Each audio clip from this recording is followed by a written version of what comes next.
today's lesson is 2.3 on similar polygons. So we're going to start with it started off. So on page 73, we had to answer question 3. So the whole started off is talking about fractions and percent. So it says, how do you change a fraction to a percent? Some students write fractions first as a decimal and then as a percent. Other students write fractions as equivalent fractions with denominator of 100 and then write these fractions as percent. So, looking at this, letter A, how did you change 14/25 into a percent? What's one method we can use? Okay. Very good. So he scaled up, so the denominator was 100. So that means we multiply by 4. So what would 14/25 be as a percent?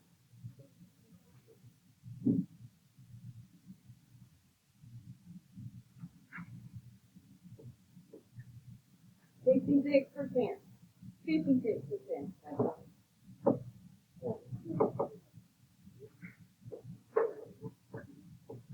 Alright, and then the second one on B, we had 2/3. Now 2/3 is one of those weird fractions. What would 2/3 be as a percent? Alright, so it is 66 with 6/10 repeating. That's also, you could say 66 and 2/3%. Same thing. Alright, letter C, we have 5/6. What would that be as a percent? 5/6. Owen? Very good. 83 and 3/10 repeating percent. And then we have D, 3/20. So we could scale this one up, multiply by 5, and what would our percent be? 15%. And then the last one, we have 1/9. What would 1/9 be as a percent? Owen? 11 and 1/10%. Alright, questions so far? Okay.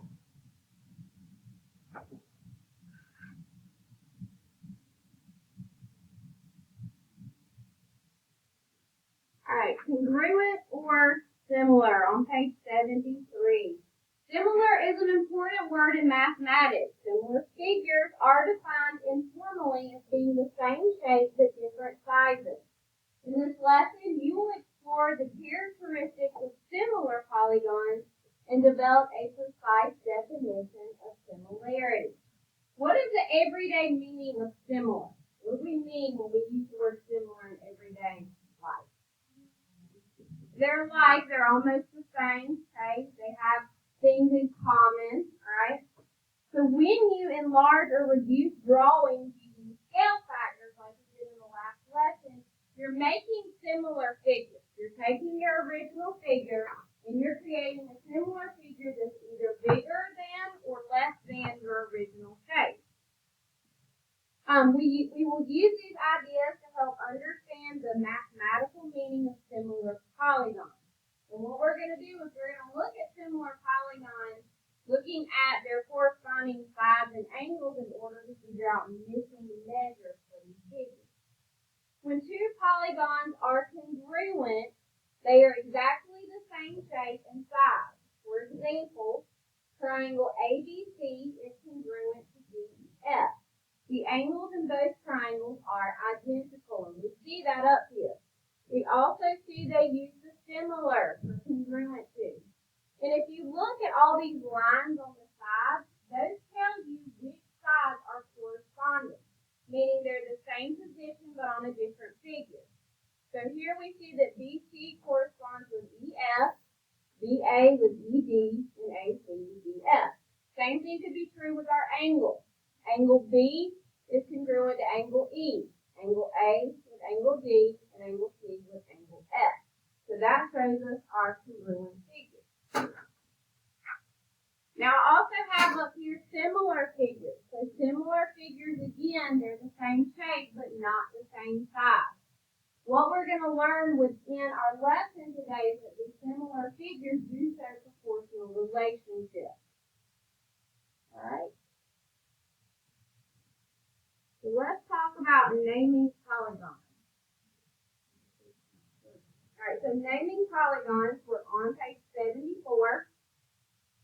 Polygons are named by listing the vertices in order using a clock or counterclockwise direction.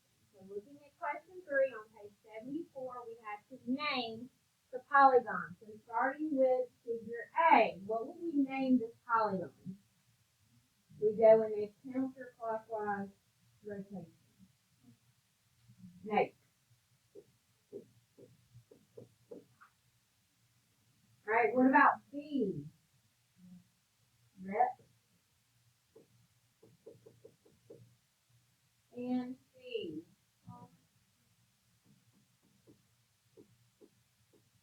Okay. Questions on naming polygons.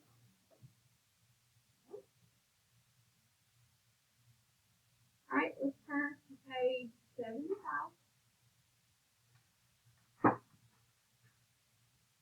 Now let's talk about what's the angle. When two shapes are similar, then corresponding angles are congruent. Corresponding angles are angles that have the same position relative to the other angles in two related polygons. Right? So when two shapes are similar, the corresponding angles are congruent. These angles are the same position but on a different polygon. And they must be congruent for two polygons to be similar. If they are not congruent, then the two polygons are not similar. Okay? Alright?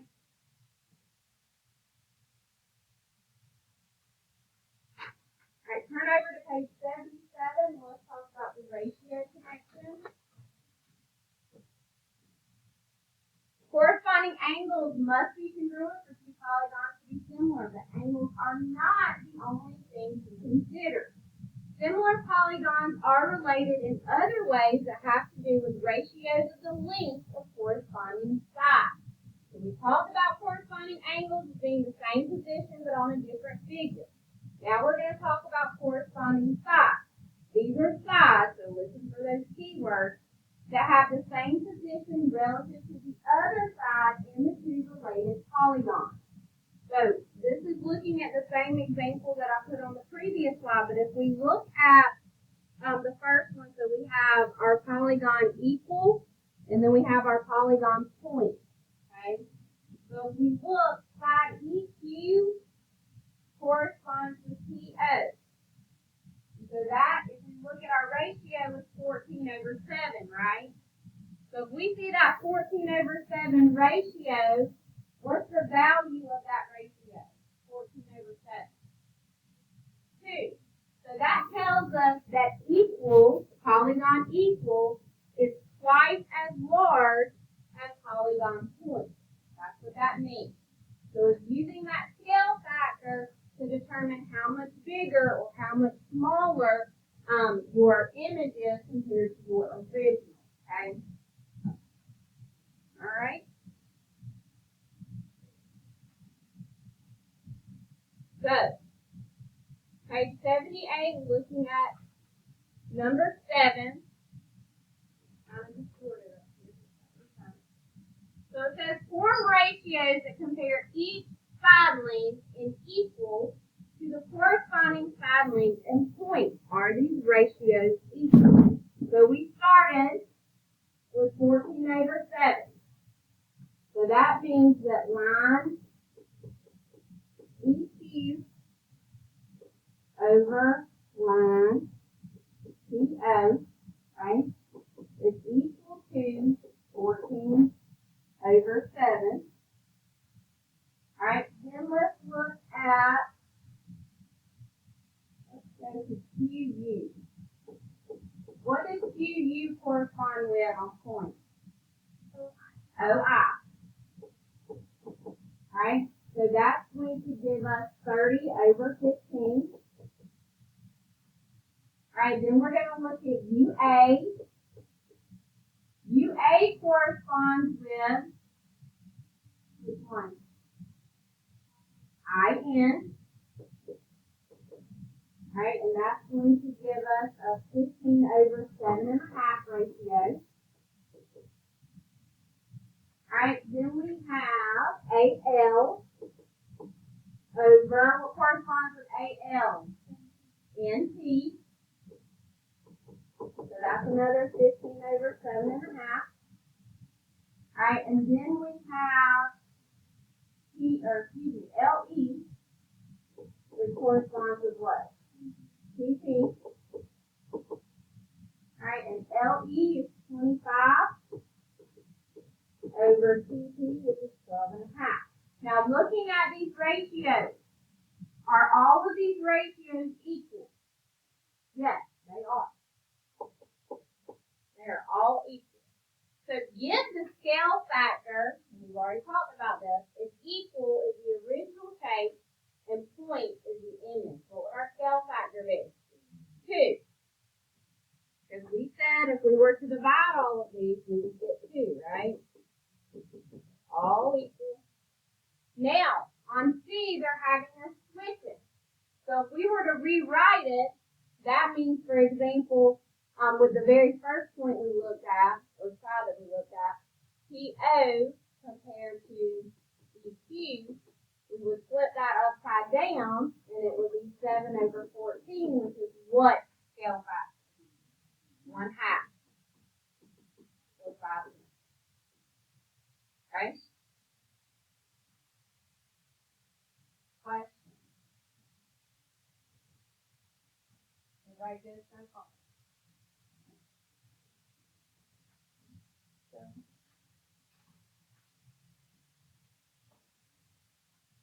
Alright, so using similarity. You can find missing side lengths by forming equivalent ratios comparing the length of the corresponding sides and then solving for the proportion. Two polygons are similar when the ratios that compare corresponding side lengths are equal. You can also form ratios that compare side lengths within each polygon. And don't forget that the sum of the measures of the angles in the triangle is 180 degrees. That's important. Alright, so let's look on page 79. And we're going to look at the example. So here we see that the notation ABCD, so rectangle ABCD, is similar to rectangle WZYX. That tells you that the rectangles are similar using little symbols. It also indicates which angles correspond.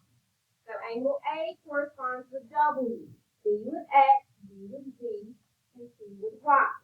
We can also determine our corresponding sides.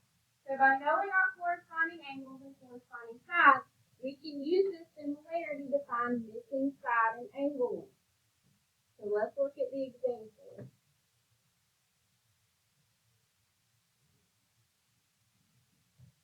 Alright. To find the length of ZW, or ZY, so that's the one with our question mark, we compare the corresponding side lengths. Side AZ corresponds with WZ.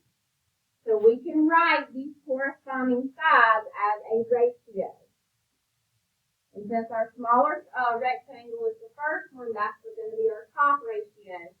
And then our second one will be our second or bottom ratio. Okay? So we know those correspond. We also can see that BC corresponds with ZY. And just to kind of keep going, BC will correspond with XY. And AB will correspond with WX. So those are our corresponding sides. Okay? They also again tell us our corresponding angles. So looking at the sides, since the ratios of the length of the corresponding sides in similar figures are equal, that's how we would write our ratio. Okay, so that's how we set up our proportion. Each